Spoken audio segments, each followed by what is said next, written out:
Je tourne pour la deuxième fois là. Salut à toi, c'est Martin Magain, on se retrouve dans une nouvelle vidéo. On va critiquer le film Candyman de 2021, produit par Jordan Peele. Le fameux, le grand, le maître du cinéma d'or, qui va réaliser Nope pour 2022. J'ai Us avec moi d'ailleurs, j'ai pas Get Out, faudrait que je me l'achète, un de ces quatre. Si je le trouve en promo, bah pourquoi pas. Donc Candyman, qu'est-ce que c'est que Candyman? Cette version-là, c'est un artiste qui s'intéresse aux légendes du Candyman. Mais plus il s'y intéresse, plus ça part en vrille.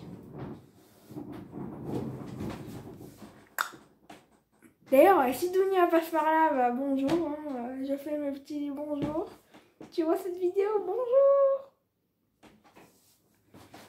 Voilà. Donc, qu'est-ce que c'est que Candyman? Je viens de l'expliquer. Ah, parce qu'il y a des choses à dire. Réalisé par Nia DaCosta qui va réaliser Captain Marvel 2. Changement littéral. Vraiment, c'est... Elle change radicalement de genre. Mais bon. Espérons que The Marvel sera un bon film. Donc, est-ce le meilleur film d'horreur du mois?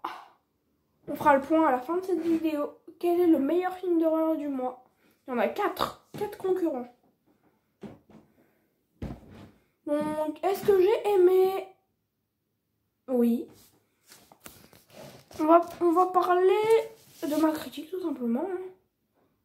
Allez, on va à ma critique. L'histoire, j'avoue que j'ai trouvé le film trop mou et court. Voilà, le film, même si ça m'aurait fait perdre de mon temps, il aurait dû durer 2 heures, voire 2 heures et demie. Parce que là, c'était court. Non, vraiment, je crois que 2 heures, 2 heures et demie, ça aurait été parfait.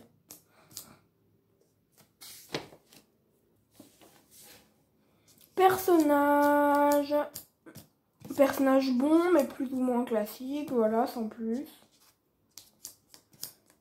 Jeu d'acteur, très bon jeu d'acteur de la part de Yahya Abdul-Mateen 2.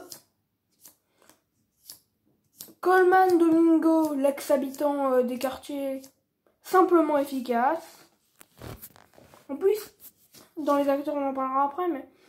Alors, Nathan Stewart Jarrett et Vanessa Williams dans le rôle du frère de la petite amie et de la petite amie sont assez bons.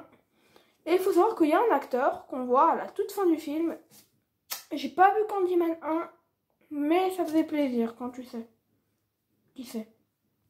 Effets spéciaux très bons, ce qui m'a étonné, ils sont si bien faits. Effets spéciaux au bout d'un moment, de trous, je vais pas en dire plus, comme des espèces de trous. Bon, attendez, je vais tenter de vous trouver une image, on verra pas.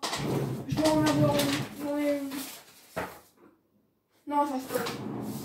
Ça spoil. Moi, ça m'a spoilé, mais j'étais même pas au courant en fait. Jumpscare, anxiété, jumpscare / anxiété / dead scene. Le gore des dead scene est d'un jouissif incroyable, même s'il y a que c'est gore que 2-3 fois. Jumpscare inefficace. L'anxiété ne se fait pas ressentir, mais je me pose plein de questions. Il y a une attente de la fin, dont on parlera après de la fin. Scénario bon et utilisé efficacement par Peele, Rosenfeld et DaCosta, les 3 scénaristes, et qui ont fait un bon travail. Et franchement, ils vont bien ensemble. Les mots sont utilisés de manière bonne, même si parfois dérangeante. Thématique, la blaxploitation, dont on a un petit angle dans... Bah attendez, dans ce Mad Movies là, justement pour Us, pour parler de Us, attendez, je vous le cherche. Voilà. La blaxploitation. Voilà, ça en parle. Donc je sais à peu près ce que c'est maintenant. Et bah la blaxploitation est bien utilisée sans être outrancière.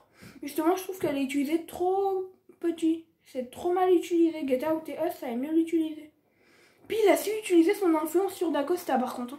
J'espère d'ailleurs que la société de Peele, la Monkey Paw Production, nous livrera d'autres chefs-d'œuvre. Déjà Nope. Et il y en a un dont je me rappelle plus le nom. Un projet de Jordan Peele si je me trompe pas.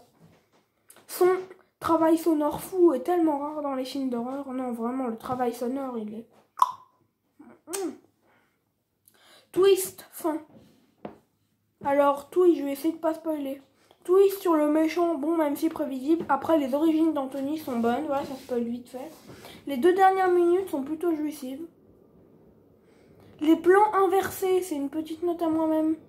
Et les ombres chinoises en guise de flashback sont bellissimo. Magnifique.